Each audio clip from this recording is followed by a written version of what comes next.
ಅವರ ಮುಖ್ಯಸ್ಥರೇ ಮತ್ತು ಇಲ್ಲಿ ಸ್ಟ್ರೈಕ್ಗೆ ಕೂತಿರುವ ಅಷ್ಟು ಎಂಪ್ಲಾಯಿಗಳೇ, ನನ್ನ ಜೊತೆ ಬಂದಿರೋ ಕಾರ್ತಿಕ್ ಅವರೇ, ಜೈಪಾಲ್ ಅವರೇ ಮತ್ತು ಕೃಷ್ಣನ್ ಅವರೇ, ನನಗೆ ಈಗ ಒಂದು 4 ದಿನದ ಹಿಂದೆ ಗೊತ್ತಾಯ್ತು ನೀವೆಲ್ಲ ಸ್ಟ್ರೈಕ್ಗೆ ಕೂತಿದ್ದೀರಿ ಅಂತ. ಹೋದ ಬಾರಿ ನೀವು ಸ್ಟ್ರೈಕ್ ಕೂತಿದ್ರಿ ಫ್ಯಾಕ್ಟ್ರಿ ಒಳಗಡೆ. ಅವತ್ತು ಅವ್ರು ಕರೆದು ನಿಮ್ಗೇನೋ ಭರವಸೆ ಕೊಟ್ಟರು, ಮ್ಯಾನೇಜ್ಮೆಂಟ್ ಜೊತೆ ಮಾತಾಡಿ ಒಂದು ಪರಿಹಾರ ಕೊಡ್ತೀವಿ ಅಂತ. ಅವ್ರು ಪರಿಹಾರ ಕೊಟ್ಟಿಲ್ಲ, ಮತ್ತೆ ನೀವು ಸ್ಟ್ರೈಕ್ ಕೂತಿದ್ದೀರ. ಇದರ ಬಗ್ಗೆ ನಾವೀಗಾಗಲೇ ರಾಹುಲ್ ಗಾಂಧಿಗೆ, ಮಲ್ಲಿಕಾರ್ಜುನ್ ಖರ್ಗೆ ಅವರಿಗೆ ನಾವು ಇಮೇಲ್ ಕಳಿಸಿದ್ವಿ. ಯಾಕಂದ್ರೆ ಅವರು ಎಲೆಕ್ಷನ್ ಬಿಸಿಯಲ್ಲಿ ಇದ್ದಾರೆ. ನಾವು ಈಗಾಗಲೇ ಪರ್ಸನಲ್ ಆಗಿ ಮೀಟ್ ಮಾಡಬೇಕಾಗಿತ್ತು. ಆದ್ರೆ ಅವರು ಮಹಾರಾಷ್ಟ್ರ ಎಲೆಕ್ಷನ್ 20ನೇ ತಾರೀಕಿಂದ, ಅದಾದ್ಮೇಲೆ ಫ್ರೀ ಆಗ್ತಾರೆ. 25ನೇ ತಾರೀಕಿಂದ ವಿಂಟರ್ ಸೆಷನ್ ಸ್ಟಾರ್ಟ್ ಆಗತ್ತೆ. ಅವತ್ತು ನನ್ನ ಜೊತೆ ಒಂದು 4-5 ಜನ ಕರ್ಕೊಂಡು ಹೋಗಿ ನಾನು ನಿಮ್ಗೆ ನಮ್ಮ ಕೈಲಾಗಿದ್ದ ದೇಶ ನ್ಯಾಯ ಕೊಡಿಸುವಂತ ಕೆಲಸ ನಾವು ಮಾಡ್ತೀವಿ. ಇತಿಹಾಸ ಇರುವಂತದ್ದು ಇದು ಬೆಮೆಲ್ ಫ್ಯಾಕ್ಟ್ರಿ. ನೆಹರು ಅವರ ಕನಸು ಏನು ನವರತ್ನಗಳಲ್ಲಿ ಒಂದಾದ ಇದು ಇವತ್ತು ಯಾಕೆ ಇನ್ನೂ ಬದುಕಿದೆ ಅಂದ್ರೆ ಎಲ್ಲ ನಿಮ್ಮಿಂದ ಬದುಕಿದೆ. 60 ವರ್ಷಗಳಿಂದ ನೀವು ಈ ಫ್ಯಾಕ್ಟ್ರಿನ ಬದುಕಿಸಿದೀರಾ, ಲಕ್ಷಾಂತರ ಜನಕ್ಕೆ ಅನ್ನ ಕೊಟ್ಟಿದ್ದೀರಾ, ದುಡ್ಡು ಕೊಟ್ಟಿದ್ದೀರಾ ಸೆಂಟ್ರಲ್ ಗವರ್ಮೆಂಟ್ಗೆ. ಇಂಥ ನಿಮಗೆ ಅನ್ಯಾಯ ಮಾಡಕ್ ಹೊರಟಿರೋದು ನಾನು ವಿರೋಧಿಸ್ತೀನಿ. ನೀವೆಲ್ಲ ಸೇರ್ಕೊಂಡು ಈ ಕಂಪನಿನ ಉದ್ಧಾರ ಮಾಡಿದ್ದೀರಾ. ITI ಮುಚ್ಚೋಯ್ತು, HMT ಮುಚ್ಚೋಯ್ತು, NGF ಮುಚ್ಚೋಯ್ತು. ಆದ್ರೆ ನೀವು ಮಾತ್ರ ನಿಮ್ ರಕ್ತ ಕೊಟ್ಟು ಇದನ್ನ ಬದುಕಿಸ್ಕೊಂಡ್ ಬಂದಿದ್ದೀರಾ. ನಿಮ್ಮಂತವ್ರು ಅನ್ಯಾಯ ಮಾಡಿದ್ರೆ ಅವ್ರು ಒಳ್ಳೇದಾಗಲ್ಲ. ಇಲ್ಲಿ 3000 ಜನ ಕ್ಯಾಶುವಲ್ ಲೇಬರ್ಸ್ ಇರ್ಬೇಕಾಗಿದ್ರೆ ನಾರ್ತ್ ಇಂದ ಹೊಸಬರನ್ನ ಕರ್ಕೊಂಡ್ ಬರೋಂತ ಅಗತ್ಯ ಇರ್ಲೇ ಇಲ್ಲ. ಇದಕ್ಕೆ ಇದೇನಾಗಿದೆ ಅಂದ್ರೆ ಸೌತ್ ಇಂಡಿಯನ್ಸು ಬಹಳ ಸ್ಟ್ರಾಂಗ್. ಕರ್ನಾಟಕ, ತಮಿಳ್ನಾಡು, ಆಂಧ್ರ, ಕೇರಳ ಇದು ನೋಡಿದ್ರೆ ಅವ್ರಿಗೆ ಭಯ. ಯಾಕಂದ್ರೆ ನಾವು ಎಜುಕೇಟೆಡ್ಸು ಜಾಸ್ತಿ ಇದೀವಿ, ಕಷ್ಟಪಡೋರು ಜಾಸ್ತಿ ಇದೀವಿ. ನಿಮಗೆ ಪೇಪರ್ ಅಲ್ಲಿ ಓದಿರ್ತೀರಾ, ಸೆಂಟ್ರಲ್ ಗವರ್ಮೆಂಟ್ ಹೈಯೆಸ್ಟ್ ಟ್ಯಾಕ್ಸ್ ಕಟ್ಟೋದು ನಾವೇ. ನಾವು ಕೊಡೋ ಟ್ಯಾಕ್ಸ್ ಇಂದ UP, ಬಿಹಾರ್ ಇವೆಲ್ಲ ಬದುಕ್ತಾ ಇದೆ. ಇವ್ರೇನ್ ಇಷ್ಟು ಸಂಪಾದನೆ ಮಾಡ್ತಾರೆ, ಇಲ್ಲಿ ಏನು ಇದನ್ನ ನಾವು ತಗೊಳ್ಳೋಣ ಅಂತ ಹೇಳಿ ಇದೊಂದು ನಾರ್ತ್ ಇಂಡಿಯನ್ಸ್ ಮಾಡ್ತಾ ಇರೋಂತ ಒಂದು ದ್ರೋಹ. ಎಲ್ಲ ಅವ್ರನ್ನ ತಗೊಂಬಂದು ಕೂರ್ಸ್ಬೇಕಿಲ್ಲಿ, ನಮ್ಮವರು ಭಿಕ್ಷೆ ಬೇಡಬೇಕು. ನೀವು ನೋಡ್ತಾ ಇದ್ರಿ ಎಷ್ಟು ಜನ ನಾರ್ತ್ ಇಂಡಿಯನ್ಸ್ ಬಂದು ಸೆಟ್ಲ್ ಆಗ್ತಾವ್ರೆ. ಬೆಂಗಳೂರಲ್ಲಂತೂ ಯಾವ ಕೆಲ್ಸಕ್ಕೂ ಗಾರೆ ಕೆಲ್ಸನೂ ನಮ್ಗೆ ಸಿಗ್ತಾ ಇಲ್ಲ. ಇವತ್ತು ಎಲ್ಲ ನಾರ್ತ್ ಇಂಡಿಯನ್ಸ್ ಸೇರ್ಕೊಂಡ್ಬಿಟ್ಟಿದ್ದಾರೆ. ಮ್ಯಾನೇಜ್ಮೆಂಟ್ ಲೆವೆಲ್ ಅಲ್ಲಿ, ವರ್ಕರ್ಸ್ ಲೆವೆಲ್ ಅಲ್ಲಿ ಇವರೆಲ್ಲ ಬಂದು ಎಲ್ಲ ನಾರ್ತ್ ಇಂಡಿಯನ್ಸ್ ತುಂಬುವಂತ ಕೆಲಸ ಆಗ್ತಾ ಇದೆ. ಫ್ಯಾಕ್ಟ್ರಿ ಈ ಹೊಸಬರಿಗಿಂತ ನಿಮ್ಮಂತ ಎಕ್ಸ್ಪೀರಿಯನ್ಸ್ಡ್ ಅವರಿಂದಾನೇ ನಡೆಯೋದು, ಅದು ಅವ್ರಿಗೆ ಗೊತ್ತು. ಆದ್ರೆ ಇವ್ರ ಫ್ಯಾಕ್ಟ್ರಿ ನಡೆಯೋದು ಉದ್ದೇಶ ಅಲ್ಲ. ಅವರು ನಾರ್ತ್ ಇಂಡಿಯನ್ ಕೆಲಸ ಕಾರ್ಯ ಎಲ್ಲಿ ಇರ್ತಾರಲ್ಲ ಅವ್ರಿಗೆ ಬಂದು ಇಲ್ಲಿ ಉದ್ಯೋಗ ಕೊಡುವಂತ ಉದ್ದೇಶ. ನೀವು ಭಿಕ್ಷೆ ಎತ್ತಿದ್ರು ಪರವಾಗಿಲ್ಲ. ಇದು ಸೆಂಟ್ರಲ್ ಗವರ್ಮೆಂಟ್ ಮಾಡ್ತಾರೋ ಅನ್ಯಾಯ. ಈಗಾಗ್ಲೇ ಒಂದ್ಸತಿ ಬೆಮೆಲ್ ಫ್ಯಾಕ್ಟ್ರಿನ ಸೇಲ್ಗೆ ಇಟ್ಬಿಟ್ಟಿದ್ರು, ನಿಮ್ಗೆ ಗೊತ್ತೋ ಇದೋ. NDA ಅಧಿಕಾರಕ್ಕೆ ಬಂದು 2 ವರ್ಷದಲ್ಲಿ ಇದು ಸೇಲ್ಗೆ ಇಟ್ಬಿಟ್ಟಿದ್ರು. ಸುಮಾರು 60,000 ಕೋಟಿ ಪ್ರಾಪರ್ಟಿನ ಬರೀ 6,000 ಕೋಟಿಗೆ ಸೇಲ್ಗೆ ಇಟ್ಬಿಟ್ಟಿದ್ರು. ಯಾರ ಕೋರ್ಟ್ಗೆ ಹೋಗಿದ್ದಕ್ಕೆ ಇದು ನಿಂತಿದೆ. ಇದರ ವಿರುದ್ಧ ನಾವೆಲ್ಲ ಸಂಘಟಿತರಾಗಿ ಹೋರಾಟ ಮಾಡಬೇಕು. ನೀವೆಲ್ಲ ನಿಮ್ಮ ಹೊಟ್ಟೆಪಾಡಿಗೋಸ್ಕರ ನೀವು ಸ್ಟ್ರೈಕ್ ಮಾಡ್ತಾ ಇದ್ದೀರಾ. ನಾವು ನಿಮ್ ಜೊತೆ ಸೇರ್ಕೊಂಡು ಈ ಫ್ಯಾಕ್ಟ್ರಿ ಉಳಿಬೇಕು. ನಮ್ಮ ಮುಂದಿನ ಪೀಳಿಗೆಗೂ, ನಮಗೆ ಎಸ್ಪೆಷಲಿ KGF ಅಲ್ಲಿ ಇರೋರಿಗೆ, ನಮ್ಮ ಮಕ್ಕಳು ಓದ್ಕೋಬೇಕು, ನಮ್ಮ ಮೊಮ್ಮಕ್ಕಳು ಕೆಲಸ ಮಾಡಿ, ಇದಕ್ಕೋಸ್ಕರ ನಿಮ್ ಜೊತೆ ಸೇರ್ಕೊಂಡು ನಾನು ಹೋರಾಟ ಮಾಡ್ತೀನಿ. ನಾವು 25ನೇ ತಾರೀಕು ಒಳಗಡೆ ನಮ್ಮ ಇಂಡಸ್ಟ್ರೀಸ್ ಮಿನಿಸ್ಟರ್ MB ಪಾಟೀಲ್ ಅವ್ರನ್ನ ಮಾತಾಡಿ ಅವರಿಂದನೂ ಸಲಹೆ ಪಡೆಯೋಣ. ಸಾಧ್ಯವಾದ್ರೆ CM ಅಪಾಯಿಂಟ್ಮೆಂಟ್ ತಗೊಳ್ತೀನಿ, ಅವರಿಂದನೂ ಸಲಹೆ ಪಡೆಯೋಣ. ನಾವು ಡೆಲ್ಲಿಗೆ ಹೋಗಿ ಇದು ನಮಗೆ ನ್ಯಾಯ ಸಿಗೋ ತನಕ ಹೋರಾಟ ಮಾಡ್ತೀನಿ. ನಾನು ನಿಮ್ ಜೊತೆಲಿ ಇರ್ತೀನಿ. ನೀವೆಲ್ಲ ನನಗೆ ಓಟ್ ಕೊಟ್ಟಿದ್ದೀರಾ, ನಾನು ಗೆಲ್ಲದೆ ಇರ್ಬೋದು. ಆದ್ರೆ KGF ಅಲ್ಲಿ ನನಗೆ 38,000 ಓಟ್ ಸಿಕ್ಕಿರೋದು ನಿಮ್ಮಿಂದ ಸಿಕ್ಕಿದೆ. ನನಗೆ ಇದನ್ನ ನಾನು ಯಾವತ್ತು ಜೀವನ ಪರ್ಯಂತ ನಾನು ಮರೆಯಲ್ಲ. ನಿಮ್ಮ ಋಣ ನನ್ನ ತಲೆ ಮೇಲಿದೆ. ನಾವು ಸಾಯೋವರೆಗೂ ಇದ್ರ ಬಗ್ಗೆ ಹೋರಾಟ ಮಾಡೋಣ.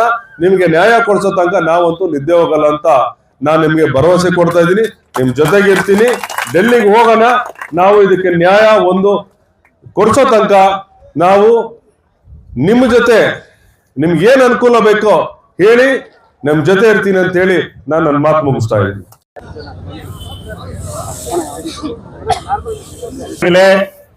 அதே போல முன்னாள் பிஎம்எல் தலைவர் அர்ஜுனன் அவர்களே, ஜெனரல் செக்ரட்டரி ஏர் பாபு அவர்களே, இங்கே வருகை தந்திருக்கும் நம்முடைய பார்லிமெண்ட் எம்பி, எங்களுக்கு காங்கிரஸ் எம்பி KM கௌதம் அவர்கள் இங்க வந்துக்கிறாரு. கௌதம் இங்க காங்கிரஸ் சார்பில் வருக வருகனை வரவேற்கின்றோம். அதே போல காங்கிரஸ் கட்சியுடைய KPCC செக்ரட்டரி தம்பி கார்த்தி அவர்களும் வந்துக்கிறாருங்க. அதே போல SC/ST ஜெனரல் செக்ரட்டரி கோபால் வந்துக்கிறாரு, எக்ஸ் கவுன்சிலர் சண்முகம் வந்துக்கிறாரு, DC மெம்பர் பாபு வந்துக்கிறாரு, MLA அசஸ் கொடுத்து போய்க்கிறாங்க. இருந்தாலும் இன்னும் CMD கிடைக்கல, அவுட் சைட்ல இருக்கிறாரு. இருந்தாலும் CMD கிட்ட இன்ட்ரி வாங்கி பேசுறதுக்கு நாங்களும் முடிவு எடுத்துக்கிறோம். அதுக்கு முன்னே யார் யாரும் இங்க வந்து போய்க்கிறாங்க. நம்முடைய MP மலேஷ் பாபு வந்து போய்க்கிறாரு. அவருக்கு விஷயம் தெரியுமோ தெரியாத தெரியல. அதுக்கு முன்ன அவருக்கு இன்னொரு விஷயம் நான் சொல்ல போனா, CMD நம்பர் இல்லைன்றார், எனக்கு தெரியலன்றார். ரொம்ப வெக்கமாகுது, இது ரியல் சொல்ல வெக்கமாகுது. ஒரு எம்பிக்கு CMD நம்பரே தெரியலன்னா இவர் எங்க உங்களெல்லாம் காப்பாற்ற போறாரு? உங்களுக்கெல்லாம் எங்க சப்போர்ட் ஆக போகுது? இப்போ நான் வந்து ஒரு எக்ஸ் எம்ப்ளாயா பேசுறேன், காங்கிரஸ் கட்சி தலைவனா கூட இல்லை, இந்த வார்டு கவுன்சிலராக நான் பேசுறேன். இதுக்கு நாங்க சொல்ல போனா அந்த BML எப்படி காப்பாத்திக்கிறோம்னா, நம்முடைய AR பாபு தலைமையில காங்கிரஸ் கட்சி தலைமையில டெல்லிக்கு இட்டுன்னு போயிட்டு AK ஆண்டனி கிட்ட 782 கோடி இன்னைக்கு எங்களுடைய ஆர்டர் இல்லாத இருந்துச்சு. அதுல KH முனியப்பா இன்னைக்கு all union Mysore, KGF, Bengaluru எல்லாம் போய் AK ஆண்டனி கிட்ட உட்காந்து இந்த பண்ண பிறகுதான் இந்த பெம்மலை காப்பாற்ற முடிஞ்சு. இன்னைக்கு அந்த பெம்மல் இன்னைக்கு நாங்க அன்னைக்கு இல்ல, காங்கிரஸ் கவர்மெண்ட்ல இல்லன்னா அன்னைக்கு இல்ல.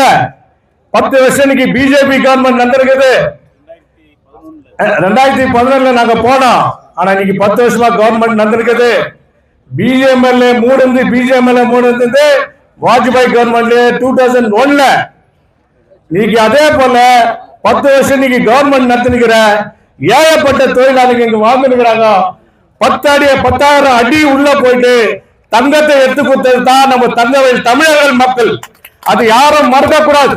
இன்னைக்கு டெல்லியில எதிராக வச்சு கொடுக்கறதுக்கு என்று ஜவஹர்லால் நேரு கேட்க சொல்ல, தங்கவேல் எங்களுடைய தங்க சுரங்கத்தை நாங்க வச்சு கொடுக்குறோம், எங்களுக்கு அமெரிக்கால லோனை கொடுன்னு கேட்டவர் தான் இன்னைக்கு ஜவஹர்லால் நேரு இந்த தங்கத்தை வச்சு கொடுத்தோம். இந்த தங்கத்தை தான் காட்டணும். தமிழர்கள் இதே இண்டஸ்ட்ரியில எத்தனை உயிர்கள் போய்க்குது உள்ள தெரியாது. வெறிய கல்ல குத்துட்டு நம்மளுக்கு பொட்டியில குத்துக்கிறாங்க கல்ல.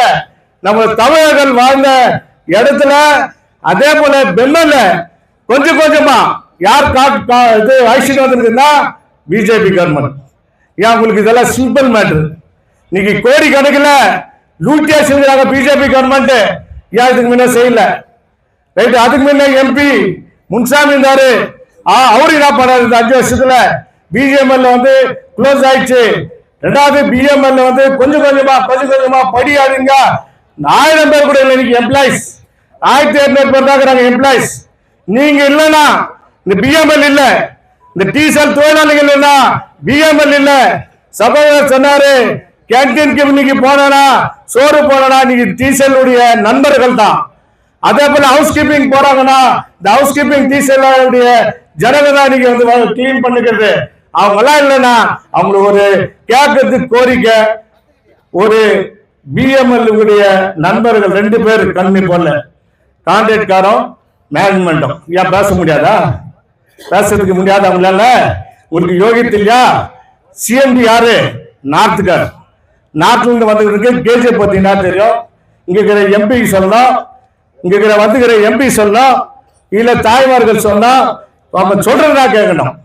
இன்னைக்கு அப்பாயின்மெண்ட் 160 பேருக்கு அப்பாயின்மெண்ட் நார்த் சைடு கொடுங்க. ஏங்க நீங்க எல்லாம் பச்சுங்க இல்லையா? எங்களுடைய பச்சங்க பட்டதாரி ஆக்குறீங்க, ஐடிஐ படிச்சுக்கிறீங்க, டெக்னிக்கல் படிச்சுக்கிறீங்க, பி படிச்சுக்கிறீங்க, உங்களுக்கு கொடுக்குறாங்க வேலை. அதே போல ஒன்று நான் சொல்றேன், மைசூர்ல சிவராஜ் பிரசாத் எம்பேதர் யாரையும் உள்ளது என் டிஸ்ட்ரிக்ட்ல என் மைசூர் தான் வேலை வேணான்னு இங்கிருந்து அனுப்பினார், கேஜப் அனுப்பினார் காங்கிரஸ் எம்பி. அப்போ ஏன் நீ செய்யுங்க, மூடாத ஃபேக்டரிய, உனக்கு தைரியம் 10 வருஷம் ஏமாத்திருக்கிறீங்க, ஜிஎஸ்ஐ போட்டு தொழிலாளி ஏமாத்திருக்கிறீங்க. இதெல்லாம் வந்து மக்களுக்கு தெரியணும். சாப்பிட்டால் 200 ரூபாய் 300 ரூபாய் எக்ஸ்ட்ரா கேட்கறாங்க, ஒரு கிஃப்ட் கேட்கறோம். நீ நான் 8 கிராம் கொடுத்துக்கிற, இவங்க இல்லைன்னா மிஷின் இல்ல, அவங்க இல்லைன்னா இன்னைக்கு வந்து ஒவ்வொரு மிஷினரியில உட்கார்றது இவங்க தான். எம்ப்ளாய் ஷிஃப்ட் இருந்து 1000 பேர் தான் இன்னைக்கு first shift, second shift, third shift போயிருக்கிறாங்க இவங்க எல்லாம். சார் நீங்க தயவு செஞ்சு நீங்க ஒரு எம்பி 6,45,000 ஓட்டுல வந்துக்கிறீங்க, அவ்வளவு லேசி இல்ல அந்த ஓட்டு. நீங்க மனசு வச்சா ராகுல் காந்தி கிட்ட இன்னும் போயிட்டு எதிர்கட்சி தலைவர்கிட்ட போயிட்டு உக்காந்து பேச திறமை உங்களுக்கு இது. இதை நீங்க செய்யணும். எங்க தங்கவையில காப்பாற்றணும், தங்கவையில காப்பாற்றணும், தீசல் மக்களை நீங்க காப்பாற்றணும். அவங்களுக்கு யாரும் இல்லை, நம்மளை விட்டா யாரும் இல்லை. இங்க இருக்கிற விஷயத்த யாரும் சொல்றதுக்கு இல்லை. இங்க என்ன ஆயிட்டுக்குதுன்னா மேனேஜ்மெண்ட்டும் கான்ட்ராக்டருடைய எஜமான்களும் கைக்கூலியாக கூத்துக்கின்னு உக்காந்துக்கிறாங்க. இப்போ கூட சொல்றேன், 300 ரூபாய் கொடுத்தா கூட இல்லை, 200 ரூபாய் ஜாஸ்தி இருந்தா கூட நாங்கெல்லாம் வாபஸ் வாங்கிறதுக்கு ரெடியாகிறோம். ஏன்னா ஒரு குடும்பத்துக்கு 15,000 ரூபாய் வாங்கிட்டு புள்ளக்குட்டி 5 4 இருக்குது, எல்லாம் பட்டதாரி படிக்க வச்சுக்கிறாங்க, அவங்களுக்கெல்லாம் பி படிக்க வச்சுக்கிறாங்க. பிள்ளைங்கள்லாம் எப்படி படிக்காங்க சார்? தயவு செஞ்சு எங்களுக்கு எம்பி தான், நீங்க தயவு செஞ்சு இந்த ராகுல் காந்தி எதிர்கட்சி தலைவர்கிட்ட டெல்லியில பேசணும். இதை வந்து யாரும் வந்து பெரிய ஸ்டேட் கவர்மெண்ட்லயோ இல்ல எம்எல்ஏ கூட அசூரன்ஸ் கொடுக்குறாங்க. என்னுடைய அன்பு சகோதரி ரூபாக்கெல்லாம் உங்களுக்கு அசூரன்ஸ் கொடுக்குறாங்க. நாங்களும் சரி, கௌதம் சரி, காங்கிரஸ் கமிட்டி சரி, இங்க இருக்கிற கார்த்திக் ஜெனரல் செக்ரட்டரி இவங்க எல்லாம் சேர்ந்து நாங்க டெல்லிக்கு கூட போய் கௌதம் தலைமையில உங்களுக்காக உங்களுடைய கோரிக்கை என்ன, எங்களுக்கு ஒரு நம்பரான கொடுத்து, அது கௌதம் சாருக்கு ஒரு நம்பரான கொடுத்தீங்கன்னா அதை நாங்க அதுக்கு என்ன செய்யணுன்றது எங்களால செய்யறோம்.